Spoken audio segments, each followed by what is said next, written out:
बरसों का रिश्ता रहा है। ऐसे हमारे रामकिशोर श्रीवास्तव जी, हमारे राजेश शर्मा जी, जमनलाल जैन जी, मेरे भाई आकाश तिवारी जी, आज के इस मीटिंग के आयोजक और चित्रगुप्त कल्याण संगठन के अध्यक्ष कुलदीप श्रीवास्तव जी, अनिल सक्सेना जी, विनोद श्रीवास्तव जी, राजकुमार सक्सेना जी, सोनू श्रीवास्तव जी, सोनू महाजन जी, पारस जी, हमारी बहन रितु भटनागर जी, संजय श्रीवास्तव जी, राहुल श्रीवास्तव जी, रमन जी, मोहित जी, ललित जी, प्रवीण जी, दीपक जी, अक्षय जी, दिनेश जी, यहाँ तमाम श्रीवास्तव समाज के उपस्थित सभी सम्मानित साथियों, बहुत सारी इलेक्शन की मीटिंग है। आप लोगों ने मेरे लिए इस समय ये मीटिंग का आयोजन किया, उसके लिए मैं अपने भाई कुलदीप जी का और आकाश तिवारी जी का विशेष करके धन्यवाद और आभार व्यक्त करना चाहता हूँ कि विक्की जी यहाँ पे है कि आपने मुझे यहाँ पे आमंत्रित किया। अभी जो है जिक्र चल रहा था चित्रगुप्त महाराज जी का कि चित्रगुप्त महाराज जी जो है तय करते हैं कि कहाँ जाना है। वो ये तो तय करते हैं कहाँ जाना है, वो हिसाब किताब भी रखते हैं। तो श्रीवास्तव समाज से अच्छा हिसाब किताब जो है वो किसी राजा महाराजा का भी और लोकतंत्र का भी कोई नहीं रख सकता। श्रीवास्तव समाज के लोग जो है दो ही काम करते हैं। कायस्थ समाज के श्रीवास्तव समाज कह रहा हूँ, कायस्थ समाज के लोग जो है दो ही चीज काम करते हैं अभी भी, या तो व्यापार करते हैं या सरकारी नौकरी करते हैं। तो सरकारी नौकरी भी हिसाब किताब रखने वाला ही मामला होता है।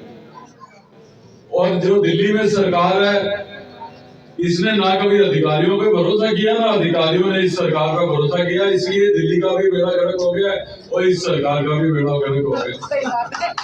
तो अगर चित्रगुप्त महाराज की जो आगे के अनुयायी है, कायस्थ समाज के लोगों को, सरकारी कर्मचारियों को अगर कॉन्फिडेंस में लेके एक सरकार काम करती तो आज दिल्ली की ये स्थिति नहीं होती कि हमको सड़कें, नालियां और जो है हर चीज का अभाव है।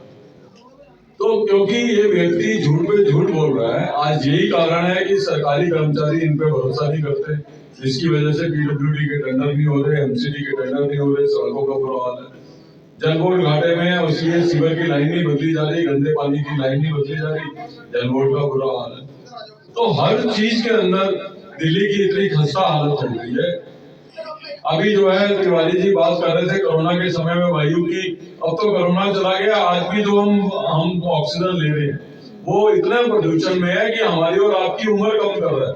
अभी WHO की रिपोर्ट आई है कि 12 साल दिल्ली में रहने वालों की आयु इसलिए कम हो रही है कि वो इतनी प्रदूषित हवा अपने अंदर लेके जा रहे हैं। ये इस आपदा सरकार का जो है वो दिल्ली को देना है।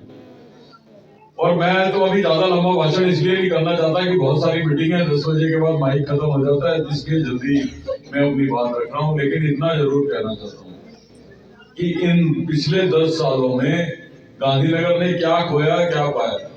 तो अभी आप महाराज चित्रगुप्त की बात कर रहे थे, आपसे अच्छा अकाउंट कोई नहीं रखता। आप घर बैठ के आज अकाउंट लगाना कि गांधीनगर पीछे गया कि आगे गया इन 10 सालों में। जो मैं जहां गांधीनगर को छोड़ गया था, मैं बहुत सारे इलाकों में जा रहा हूँ जहाँ लोग कह रहे हैं कि 10 साल पहले आप सड़क बना गए थे, उसके बाद सड़क नहीं बनी। हम राजगढ़ कॉलोनी में बैठे हैं, राजगढ़ कॉलोनी में जो कम्युनिटी सेंटर में बनाया था आज भी वही है, उसके अंदर कोई चेंज नहीं आया, कोई उन्नति नहीं हुई, तरक्की नहीं हुई। ऑपरेशन का एमसीडी का स्कूल था, उसको बनाया था, उसमें कोई तरक्की नहीं हुई। मिनी स्टेडियम में तरक्की नहीं हुई। जो सीवर में राजगढ़ में डलवा गया था वही सीवर है आज तक। जो सड़कें में बनवा गया था वही सड़कें हैं राजगढ़ में आज तक। तो राजगढ़ वालों को इतना तो बनता है कि आम आदमी पार्टी के कार्यकर्ता और वर्कर वोट मांगने आए, उनसे एक क्वेश्चन तो पूछना बनता ही है कि इन 10 सालों में एक स्कीम बता दें वो राजगढ़ और गांधीनगर के लिए उन्होंने नहीं बनाई है। एक पैसे की योजना बता दें इन 10 सालों में कभी उन्होंने जानने की कोशिश करी हो कि गांधीनगर और राजगढ़ के अंदर भी लोग रहते हैं। आप में बहुत सारे लोग रेडीमेड गारमेंट का भी काम करते हैं। अरविंद केजरीवाल और इनकी सरकार 6-7 साल पहले गांधीनगर में आई थी, कह गई थी कि पूरी रेडीमेड गारमेंट का कायाकल्प कर देंगे। अगले दिन अखबारों में फोटो छपी थी। आज मार्केट की स्थिति है कि कूड़ा फैला हुआ है, करकट फैला हुआ है, सड़कें टूटी हुई है, व्यापार कम है। व्यापार होगा कैसे जब अगर आपकी जो है इंफ्रास्ट्रक्चर की स्थिति ठीक नहीं होगी। तो मैं मोनो रेल मैंने सेंक्शन कराई थी, उससे भी उस स्कीम का आज तक कोई पता नहीं है। लोहे के पुल के बराबर में पुल बनना था, उसका कहीं अता पता नहीं है। तो आप सोचिए तो सही कि कितना नुकसान गांधीनगर के लोगों का इन 10 सालों में हुआ। मैं केवल अब आपसे ये निवेदन करना चाहता हूँ कि आप इनका तो हिसाब किताब करेंगे, आप घर बैठ के सोचेंगे, लेकिन मैं आपसे ये निवेदन करना चाहता हूँ कि आप मेरी कार्य प्रणाली को जानते हैं। आप ये जानते हैं कि मैं बहाने बनाने वाला आदमी नहीं हूँ। मैं ये कहने वाला भी नहीं हूँ कि ये मेरे अंडर में नहीं आता, वो मेरे अंडर में नहीं आता, ये मेरे अंडर में नहीं आता। 5 तारीख को जब आप अपना आशीर्वाद मुझे देंगे, कमल के सामने वाला बटन दबा के बीजेपी को अपना आशीर्वाद देंगे, तो वो बटन ना केवल अरविंदर सिंह लवली के लिए होगा, वो बटन इस बात की गारंटी भी होगा, वो बटन इस बात की गारंटी भी होगा कि आप एक बटन दबा के आओ, उसके बाद समस्या चाहे नगर निगम की हो, दिल्ली सरकार की हो, केंद्र सरकार की हो, सड़कों की हो, सीवर की हो, मार्केट की व्यवस्था की हो, अस्पतालों की हो, आपके बच्चों के एडमिशन की हो, अफसरशाही की हो, एक बटन दबाइए और बाकी जिम्मेवारी अरविंदर सिंह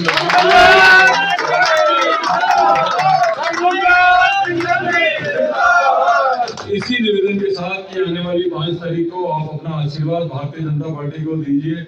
दिल्ली में जो है भाजपा की सरकार बनाइए, क्योंकि अब दिल्ली में बहुत हो गया बहाने बनाने की बात। इसीलिए हमने नारा दिया कि बहाने नहीं बदलाव चाहिए, दिल्ली में भाजपा सरकार। धन्यवाद।